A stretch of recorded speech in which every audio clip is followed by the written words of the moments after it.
എല്ലാവർക്കും സമയം കണ്ടെത്തുന്ന നമ്മൾ നമുക്കായി സമയം കണ്ടെത്താറുണ്ടോ? ഇടക്കാലത്ത് ഞാൻ എനിക്കായി ഒരു ചെറിയ പോസ് എടുത്തു. ഈ മഴയത്ത് എവിടേക്കാണ് പോകുന്നതെന്നല്ലേ നിങ്ങളെല്ലാവരും വിചാരിക്കുന്നത്?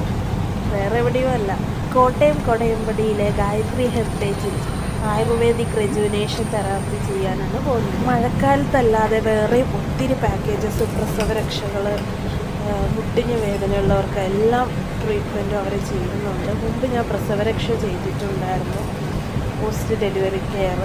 അപ്പം എനിക്ക് അവിടെ ചെന്ന് വളരെ റിലാക്സേഷനും നല്ല ഇഷ്ടപ്പെട്ടു. അപ്പം നിങ്ങളുമായി ഷെയർ ചെയ്യാമെന്ന് വിചാരിച്ചു. ഈ വീട്ടിൽ നമ്മൾ കയറി ചെല്ലുമ്പോൾ തന്നെ നല്ലൊരു അറ്റ്മോസ്ഫിയർ, ഫുള്ള് മരങ്ങളും എല്ലാ കാര്യങ്ങളും ആയിട്ട് നല്ലൊരു അറ്റ്മോസ്ഫിയറാണ്.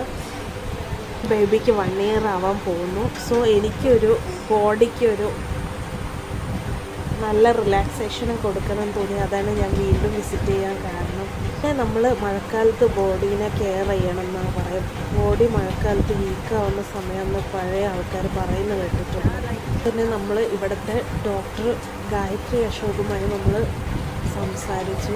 നമ്മൾ ബോഡിയുടെ കാര്യങ്ങളും, മുമ്പ് പ്രസവരക്ഷ ചെയ്തു, അപ്പം ഇനി എന്ത് കെയറിങ് ആണ് വേണ്ടത് എന്നുള്ള രീതിയിൽ നമ്മൾ നോക്കി സംസാരിക്കുകയൊക്കെ ചെയ്തു. നമ്മൾ ബോഡി ചെക്കപ്പ് ചെയ്തു. അങ്ങനെ നമ്മൾ തെറാപ്പി സ്റ്റാർട്ട് ചെയ്തു. 1 hour 50 minutes ആയിരുന്നു ചെയ്തത്. അവിടെ അഭയാങ്കം, മുഖലേപം, ഹെയർ മസാജ്, പിന്നെ കാൽപാദത്തിന് മസാജ്, സ്റ്റീം ബാത്ത്, ആവിക്കിഴിയൊക്കെ കുറിച്ച്. ആവിക്കിഴി വെക്കുമ്പോൾ നമ്മളെ ബോഡിയിലെ ഇൻഫ്ലമേഷനൊക്കെ പോകുന്നതാണ് പറയുക. അപ്പം ഈ വീഡിയോയിൽ ഞാൻ സ്റ്റീം ബാത്ത് മാത്രമേ ഇൻക്ലൂഡ് ചെയ്തുള്ളൂ, കാരണം നമ്മളെല്ലാം വീഡിയോസിൽ കാണിക്കാൻ പറ്റത്തില്ല. അപ്പം എനിക്ക് വളരെ റിലാക്സേഷനായി. ഇതൊക്കെ ഒരു ശാന്തവും പിന്നെ ഒരു നല്ല ഉറക്കം കിട്ടും. Self care is not luxury, it is necessity. സ്വയം സ്നേഹിക്കൂ, സ്വയം കരുതൂ. അപ്പം ഓക്കെ, ബൈ ബൈ.